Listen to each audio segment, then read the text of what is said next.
Prana is a very old concept, and it was a universal concept. It is not just a concept limited to India. You know, if you go and read the old Latin works, the Greek works, you will see prana explained there too. There is the explanation of the chakras, like you know, the scholars like of the traditions like Hippocrates, Galen, they know the concept of prana. They also know the concept of the chakras, and they have written books. Galen especially has written books in Latin on the topic of prana. Prana is a difficult thing to understand in many ways because it is so latent. It's a latent energy system. It is within us. It's so within. We sometimes just don't see it, don't feel it. So, but it behaves in certain manners, and it can create positive or negative experiences. It's like our whole idea of gravity. Where gravity, we don't see gravity. We don't feel gravity, but it exists, and it is the backdrop of our experiences. So we can understand, like, if we look at the moon or the earth spins around the sun. And it also spinning itself on its own axis. So, and it's definite movements. It is not haphazard movements. It's very definite for long period of time, and it's going to be definite for a very long period of time.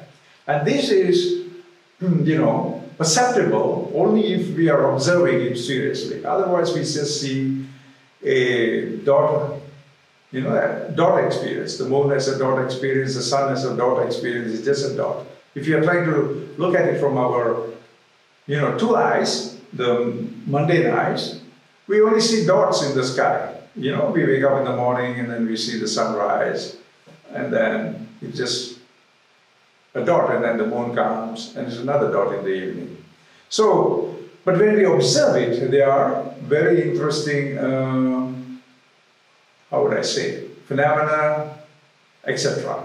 So, when we understand that the earth is spinning on its own axis, and then it's also going around the orbit, which both of them create the experience of seasons and times, and months and weeks and all these kind of experiences. So similarly, within the human body, the latent aspect of our system, the integral system has an energy platform. And if you call this, energy, I'm using the word energy in a very loose way. So when you look at it, the spinning of this planetary system, similarly, the energy flows in our body. It's not so easily perceptible.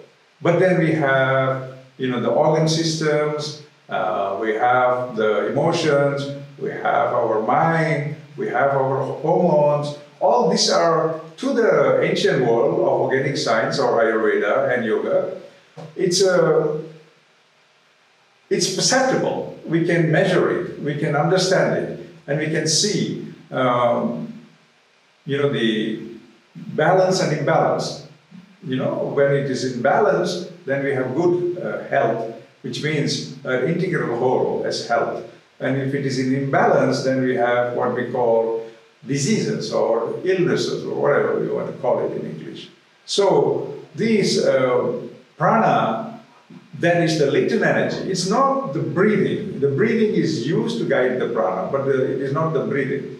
In Sanskrit there are two different words. Swasa is breathing, and prana is the latent energy aspect of ourselves. The prana is in one plane. It looks like it is energy that we can use to our advantage. In another plane, you can see the prana is actually the organ systems communicating with each other. You know, we have all these inner organs, you know, like liver and pancreas, you know, kidney, all these things. And in the modern world, we ignored all these things for the last 100 years. We didn't take them seriously. We thought that, you know, what can these guys tell us? They are very old cultures. You know, so, but in the present moment, and when we go into deep studies on the concept of prana, we know that these organ systems are communicating with each other. You know, they are really, the heart is communicating, you know, in multi-levels, not in a linear level. You know, the heart is communicating with all the organs. And then the liver is also communicating with all the organs. So they are like multitasking all the time, from the time we are born. So if they are multitasking, the pattern of behavior then is the reason of prana. You know, they are underlying us. And from there, they are also visible as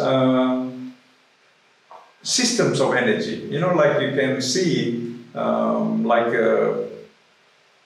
stars on the body. You know, like they are like dots. If you look at prana from the perspective of Ayurveda or Chinese medicine, you can see they are like not real lines, but dots of energy.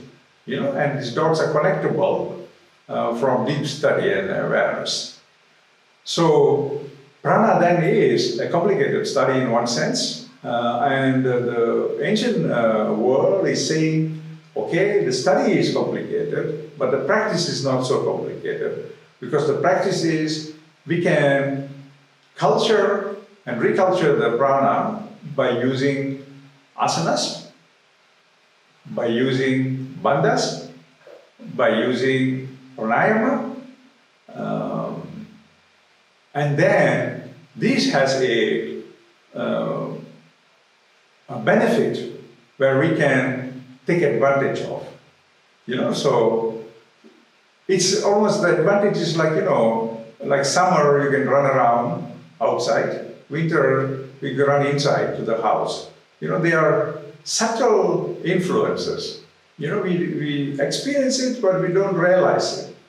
And that is the work of yogis, to make it practically available for our advantage and health, and even mental health. If the prana flows well, our mind functions well. If the prana is not well, then we exhibit all kind of neuroses. But we don't realize this. We think that, you know, this person is conditioned to this belief and that belief and this belief. And then we say because of these beliefs and that beliefs, we become neurotic. But for the yogis or Tantra yogis, especially my tradition or our tradition, it is definitely prana that is not flowing in the correct way, that seems to be neurotic. You know, the neurosis is just seemingly blah, blah, blah. You know what I'm saying?